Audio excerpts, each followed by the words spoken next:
Hello, welcome to At the Edge of Knowledge. I am Professor Atila Yüksel. Today, I want to start with a question that may unsettle you. Are we really doing science or just acting like we are?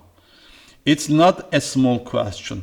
To ask it means not only questioning our methods, but the very atmosphere of academia itself. And if we avoid it, we risk defending not science, but its replica, the polished stage version that only looks like science. Let me tell you a story. I was at the very beginning of my academic journey. I had data from my first serious project in hand, and in my mind, the naive confidence that I might somehow change the world. My first international conference, Athens. My first time in the country, even in the city. At the entrance, huge banners, glossy sponsors, logos, shining program booklets, inside sessions full of statistical tables and methodological details. But the content? Mostly the same sentences repeated again and again. Everyone whispered about how famous the keynote speaker was. Honestly, I had never heard of him, but I forced myself to listen carefully because if he is this important, surely I should learn something profound. And yet his talk didn't move me.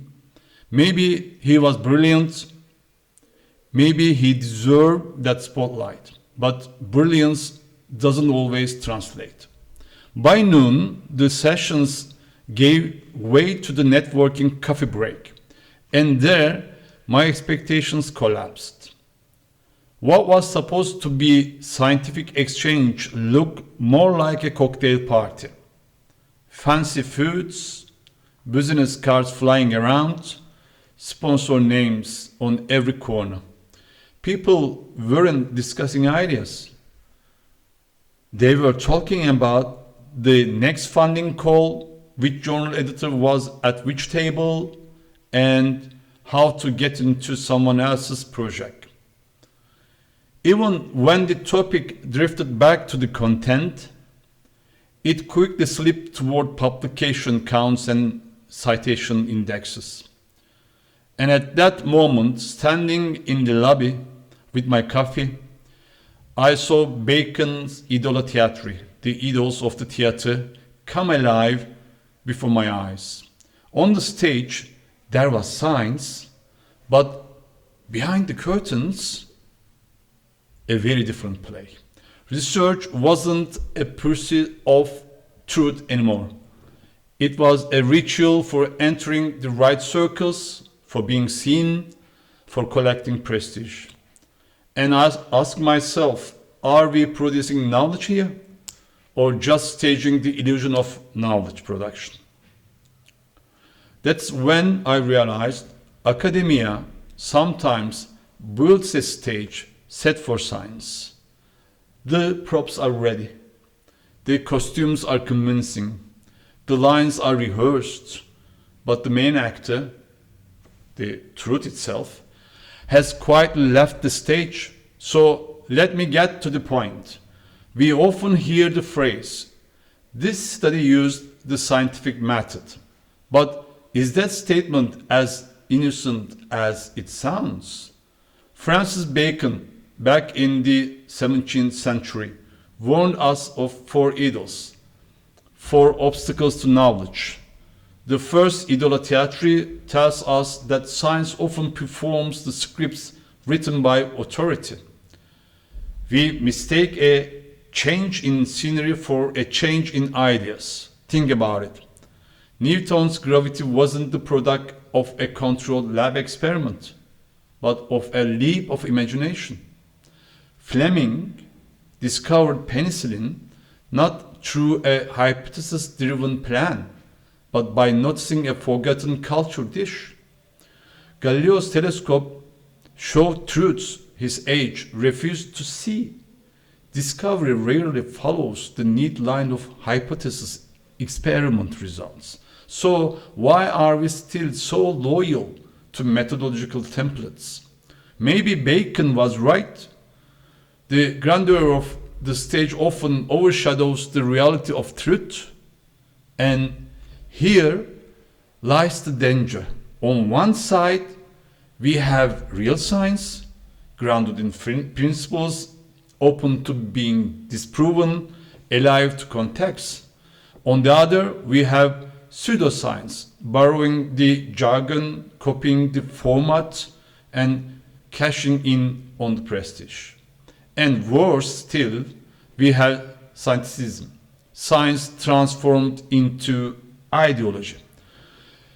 The phrase "science says so" becomes a weapon to silence the truth and thought. Pseudo-science is a theater.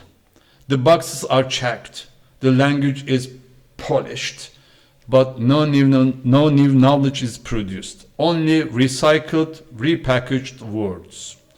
Even in natural sciences, this happens, but in social sciences, the risks are even greater.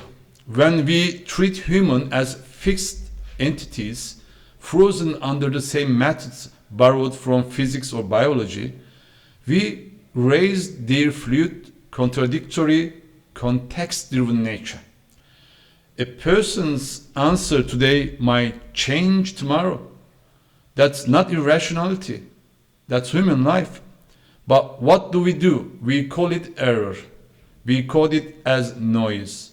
Maybe the real error is sterilizing data from its contents. Here Bacon's Idola Fori, the idols of the marketplace, step in. Language itself becomes the fog. Words like evidence-based, sustainable, or big data stop being openings to inquiry. They become magic formulas that end debate. And let's be honest, science today isn't just intellectual work, it's also a massive industry. Pay-to-play journals, fake conferences, publish or perish. Prestige tied to citation counts. Bacon's Idola Tribus, the idols of the tribe, warn us of the mind's tendency to pick what confirms our beliefs, to oversimplify, to run from uncertainty. Even the respected voices in academia are not free from this. And then there are the Idola Specus, the very idols of the cave. Every scholar has their cave. A method they cling to, a paradigm they refuse to live, a tunnel vision they mistake for the whole horizon. How many of us even see our own cave walls? And for those who do, how many dare to speak out? This explains the biggest trap awaiting young academics, confusing the presence of a method with the presence of science itself. Yes, there's a method. Yes, there is data. But the real question is, why does this research matter? Science's job is not only to confirm, it's also to falsify. If our work only confirms the system, what we are doing isn't science. It's set decoration. History proves it. Einstein's relativity was born not from experiments, but from thought experiments. Pasteur germ theory broke the medical dogmas of this day. These thinkers didn't cling to the safe shore of pseudoscience. They sailed risky waters, and that's why their discoveries lasted. Real science demands the courage to question even its own foundations. Lose that courage, and science stops being a discipline of thought. It becomes applause. As Arendt warned, the greatest danger of the modern age is the loss of thinking itself. And maybe that's exactly what we are seeing in academia today. So let me leave you with a question. Write it down if you like it. Is a study valuable because its method looks scientific, or because it dares to be questioned?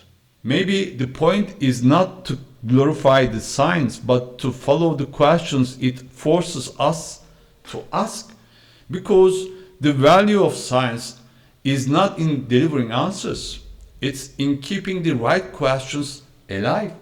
Thank you for listening. Until next time, let's keep thinking and let's keep doubting together.